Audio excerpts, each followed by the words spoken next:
الرحمن الرحيم وعن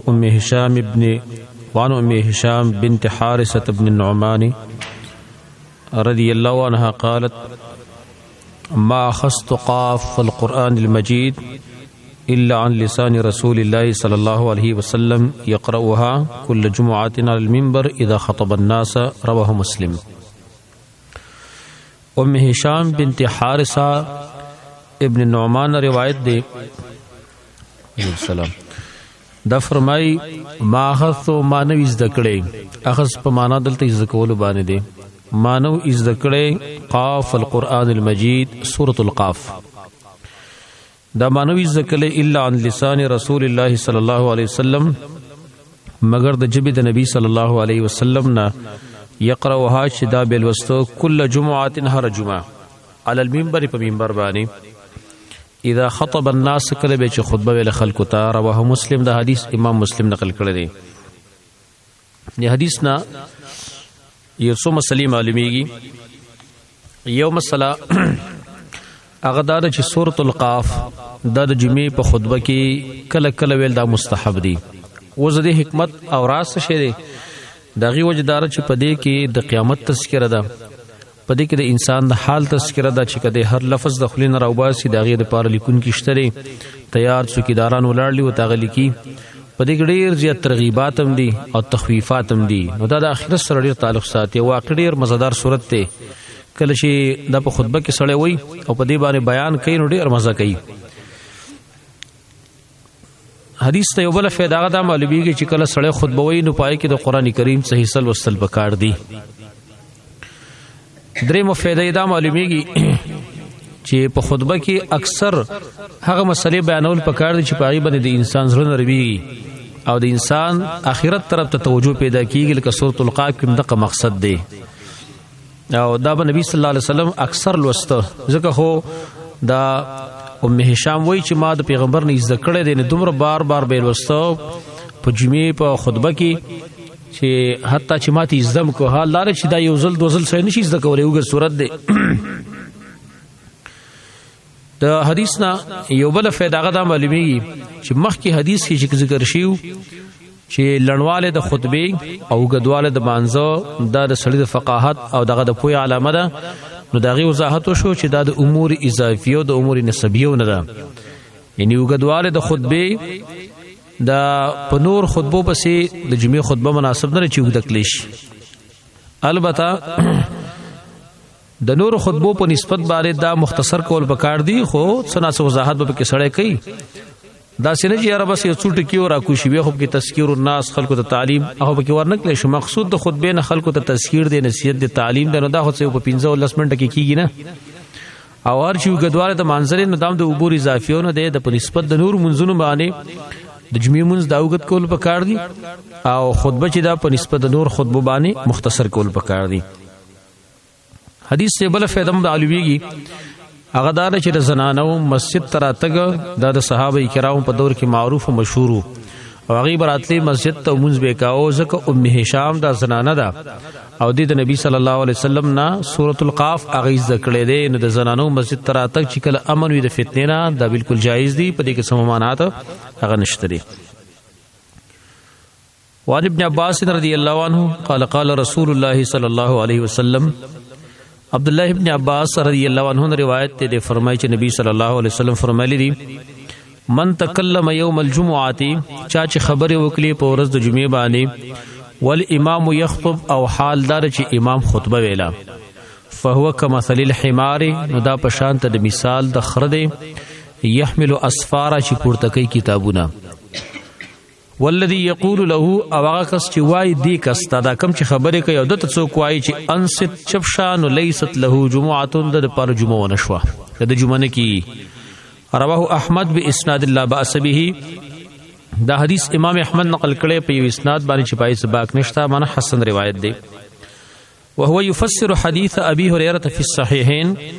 او دا حدیث ته مسند احمد دا تفسیر کې د حدیث ابو هريره چې په بخاری مسلم کې نقل مرفوعا دا مر چې پیغمبر ته رسیدلې دي چې پای کې د حدیث نبی صلی الله علیه وسلم فرمایي اذا قلت لصاحبك کله چې تخپل ملګری ته وی خپل ملګری دا معنی چې په مجلس کې په مسجد کې تاسو سره یو ځای دی هغه خبرې کوي د جمعې په ورځ او ته وی چې انصت یوم الجمعه چپ شا په ورځ جمعې دی وتی ویل والامام يخطب او امام خطبه ویل فقد لغوت تعلق وکارو کو نو د لغوي سمانا ده حافظ ابن حجر وایي چې دغه حدیث ته مصطفی احمد تفسیر وکړو هغه دار چې لغو معنا دار ستا جمعه نشو لیست له جمعه د لغو ته معنا شو لغو کار دی کو بے فائدې کار دی کو مانو جمعه دی ونشو د حدیث لري ډېر شي فائدې معلومیږي یو د حدیث نه فائدہ معلومیږي تحریم الكلام وقت الخطبه د خطبه په ټیم کې خبرې کول حرام دیمه فائدہ دی حدیث دا معلومیږي چې خبرې کول د جمعې په ورځ باندې دا په حالات د خطبه کې منع دي والامام يخطب امام چې خطبه وي پته ولګي د لا چې کم ټیم کې امام خطبه نه وي نو بیا سړی خبرې کوي دا جایز ده لکه خطیب نه دی راوته مسجد ته اذان شوه دی اول اذان لکه بعضی خلک کوي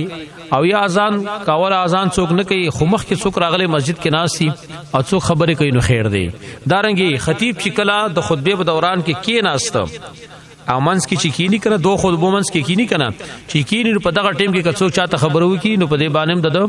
جمعه نه خرابېږي ځکه حدیث کې دادی ول امام یخطب چې امام خطبه او دا ټیم کې خو امام کینی په منبر باندې کنه دا د مولوی درېمو فائدہ غدا معلومه شو چې د خطبه په دوران کې نهي عن المنکر نشي کوله خطبه لیکيږي یو سړی خبرې کوي نو تو تدام نشي ویل چې ان سي چپشا دا وتام نشي ویلې بلکې په خپل کار باکې په زبانه لکه دی مثال لې مثال ته سیده چې یو سړی په مانځ باندې ولاړلې او دلته بار څو غلط کار کوي نو په دې مانځ کې څوک چاته نشي چې لکه یې مکوا نه لہذا د خطبه مثال هم د مانځ دی چې مانځ کې څوک نه هنل منکر دانشي کوله نو لہذا د قرانګي د خطبه په دوران کې هم دا کوله اغنه دی پکار بل فائدہ ادا معلومه شو چې کم سړی په جمعې په خطبه کې هغه چاته خبرو کې چې انصت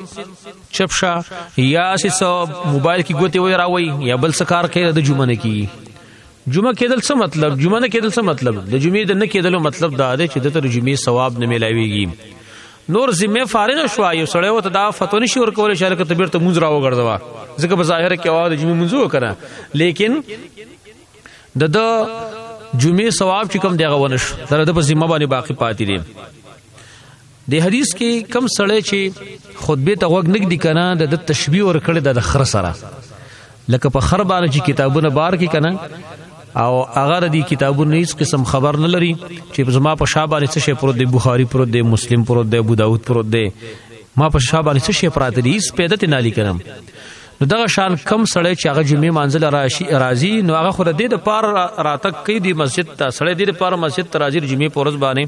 چې زبر څو خبرې زکما څو اثر بر باندې خبرې وشي قران باورم حدیث باورم کنه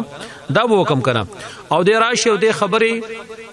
تغوګ نګدي خطبه تغوګ نګدي نو مثال د خرش کنه چې په خر باندې کتابونه بار کیس فائدت نه لیکنه د چې مسجد تراغې نو د خطبه نم د هیڅ فائدہ وانه غستلام نو دا تشبیه د خرص دا په عدم الانتفاع من الخطبه کی لکه څنګه چې خر د کتابونو نه فائدہ نشي غستله د قرنګ دی کسو د خطبه نه څه فائدہ وانه غستله او د جمعې نه څه فائدہ هغه وانه غستله ځکه تشبیه ور کړی دا د خر سره نو بل فائدہ دا معلومه شو چې د جمعې پورز باندې څوک خطبه ته وګ نه دي کنه د قباحت ډیر زیات د خرصه تشبیه ور کړی دا او د خر سره تشبیه ور کېدل دا واقعي ډیر غټه خبره ده یو سړی ته د خر په شانتي د څومره سخت تاکید دی ولې د خطبه په اوریدلو کې لہذا خطبه په دوران کې هیڅ قسم خبرې کول دا ممنوع دي دا جایز نه دی ولې او که چا وکړي نو بس دغه تشبیه په د باندې فټ کی بل مسله یاد لري چې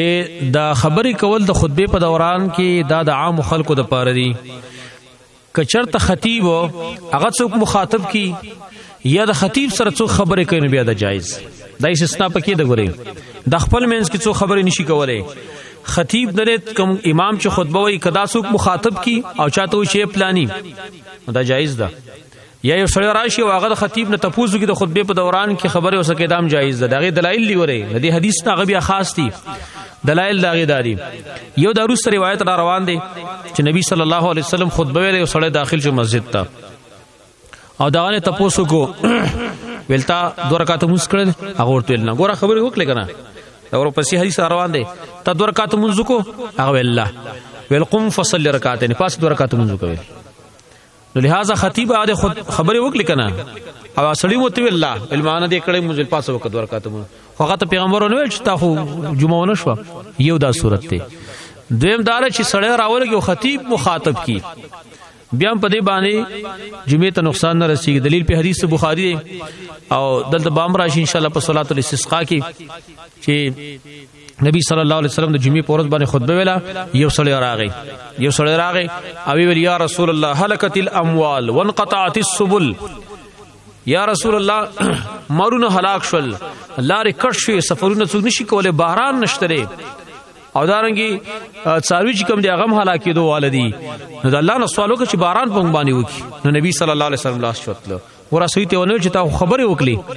نو ګور خطیب مخاطب کړي دی. نو خطیب چې څوک مخاطب کی یا خطیب راولږي څوک مخاطب کی د جمعې په ورځ باندې په خطبه کې نو لہذا هغه په دی وعید کې نه داخليږي. دا به راجح قول لسیدا. یو بل مسله هغه دا چې د خطبه په دوران کې یو سړی د بهر نه راغی او سلام یې وکړ.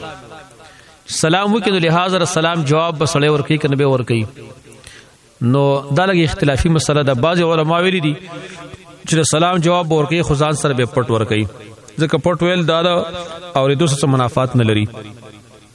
بای سلف نقل لی ابن ابي شيبه کې اشتره ځنه علما ویلي چې کم سړی د سلام وارد خواته نيزي نه غي جواب ورکړي چې کم دی خو د دنه لري دی نه غي جواب نه ورکړي. پدې کې خبره هغه دارا د حدیثونو دا معلومي چې کچرته دا کم کس د بهر نه راغله دیم خطبه اوري نو لہذا دري ام سلام نه کوي خو کوي کو نو په اشاره د جواب ورکول ولا خلق ځکه په اشاره باندې جواب ورکول دا په حدیث سره ثابت دي په مانزه کې چې څوک په مانزه باندې ولاړ نبی صلی الله علیه وسلم هغه چې مانزه باندې ولاړو چا وو ته سلام وکړو اشاره به دي کنه اشاره به کول په لاس باندې نو په اشاره د پلاس باندې وکي ان شاء الله پدې کې بیا سم معنات نه ان شاء الله.